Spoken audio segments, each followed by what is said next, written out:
this video, I'd like to talk about the other in Wonder Woman, how the movie presents otherness, and how the characters in the movie respond to otherness. The other is someone who is different, who is strange, who is outside our own circle, our own community.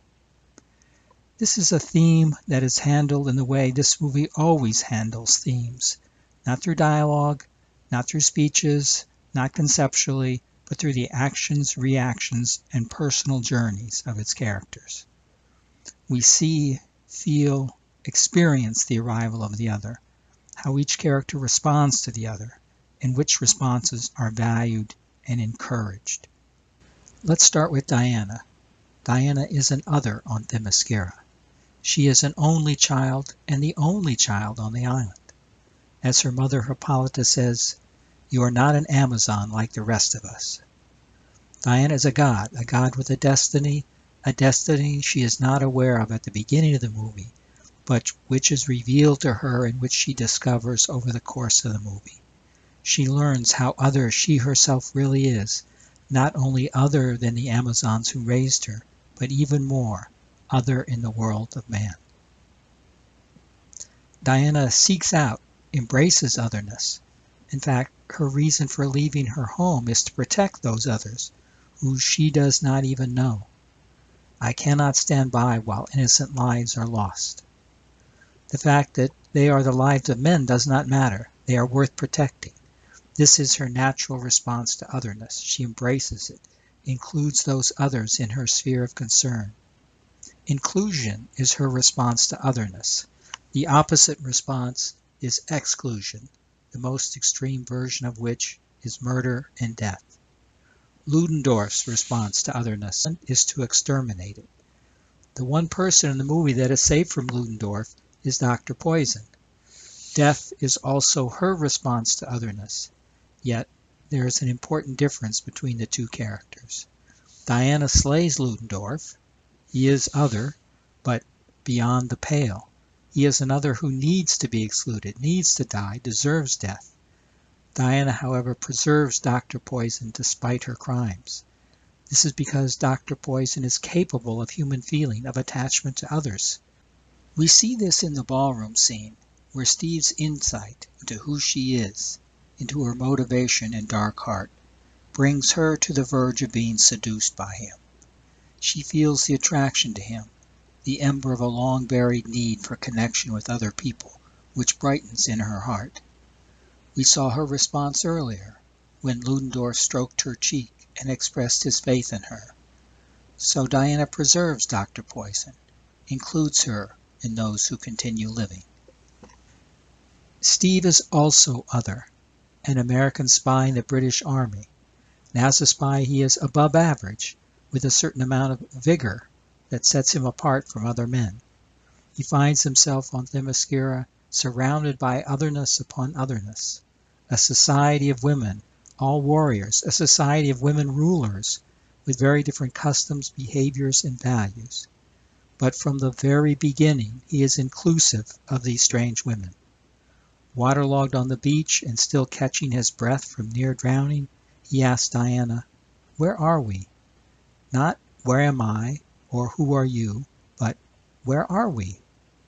Diana includes him as well, right after the beach battle ends. "No, mother, he fought by my side against the invaders." On multiple occasions, Diana and Steve are confronted with the otherness of the other. Diana understands the Amazons and herself to be the bridge to a greater understanding between all mankind. Steve, on the other hand, has no idea who these Amazons are. He asks, "Who are you people? How come the water does that? How come you don't know what a watch is? How come you speak English so well?" Steve's understanding of the war is that it's caused by Germans, the enemy. Diana understands it as the work of Ares. For Steve, the war will end when he gets his military intelligence back to the men in charge. For Diana, the war will end when she slays Ares with her sword. Note that they do not argue with each other about their respective understandings. They do not challenge each other. They remain confident in their own perspectives, but implicitly agree to disagree, either by word, for example, Diana says, "You'll see," about ending the war by killing Ares, and Steve responds, "Okay," or they agree to disagree by expression. Diana's look of serene certainty in the infirmary when Steve's face shows complete befuddlement.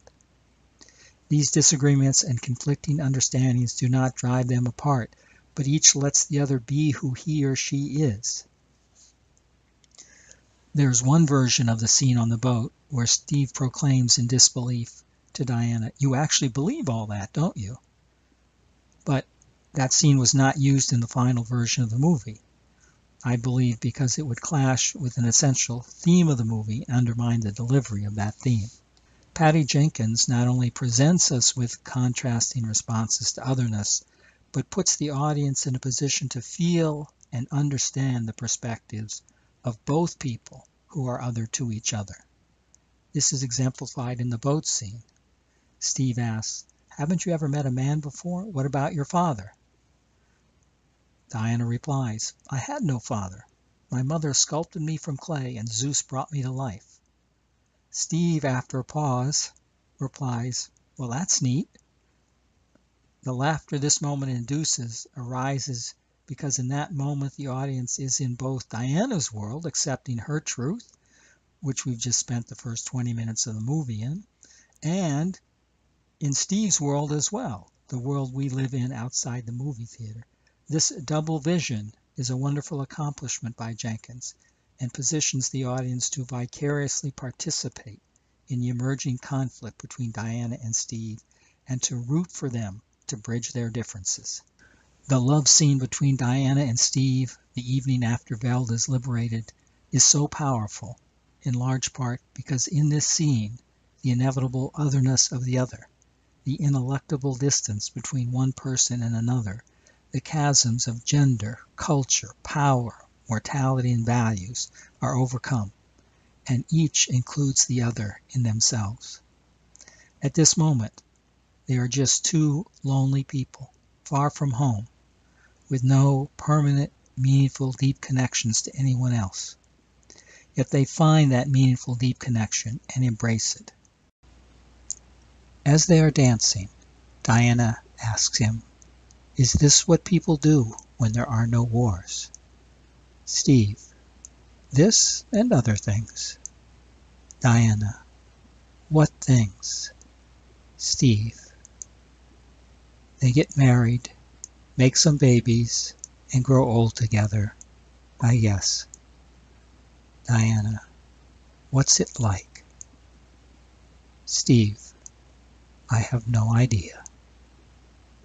Their final words before we cut to the hotel bedroom, and Diana wordlessly beckons Steve to stay with her, and they kiss. The otherness between Diana and Steve is not completely overcome in that moment, however. Their realities clash, for after all there can be only one real truth. Either Ares exists and is a driving force behind the war, or he doesn't and isn't.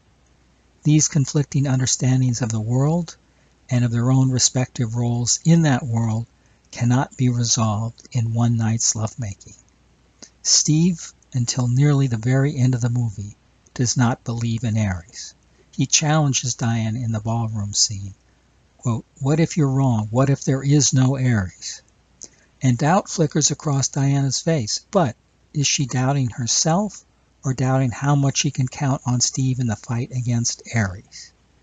Steve continues, "I can't let you do this." Then Diana decisively regains her footing. "What I do isn't up to you," she says, and pushes him away. The power of the remainder of the movie, the third act, the shelling of Veld and the murder of its inhabitants, only the day before is saved by Diana. Diana's fierce anger at Steve and determination to get rid of Ares once and for all. How killing Ludendorff shakes her convictions, her subsequent refusal to continue helping Steve, who begs for her help despite the fact that his skepticism about Ares is validated. Then the appearance of the true Ares, first to Diana and then to Steve. All of this culminates in the realization by both Diana and Steve that reality is more complicated more nuanced than either initially believed.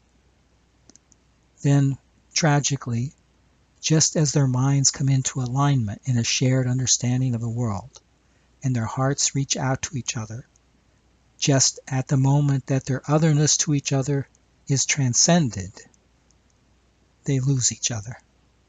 For the sake of a greater good, Steve sacrifices himself, and in that moment of grief, Diana becomes who she really is, her powers on full display, and she destroys Ares. The world of man responds to otherness with exclusion.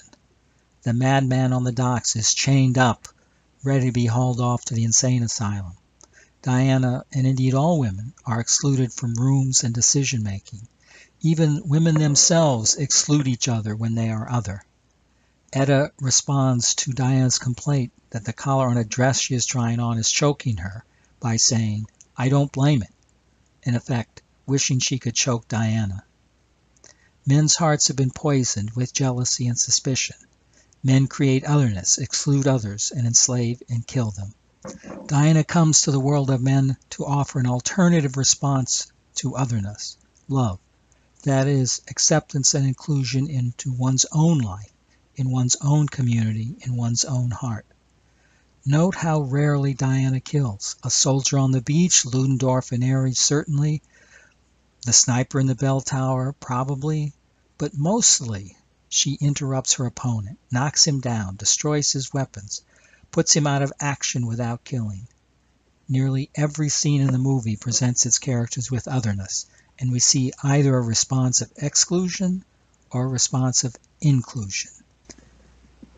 One small example. The morning after the liberation of Veld, Charlie expresses his doubts about his value to the team and suggests they go on without him. But Diana turns to him and says, "Charlie, who would sing for us?" Charlie's delight at being invited into the team and included is so great that he right there bursts into song. Diana's triumph challenges us. Exclude the others or include them. Kill them out of hate and fear, or embrace them from love and acceptance.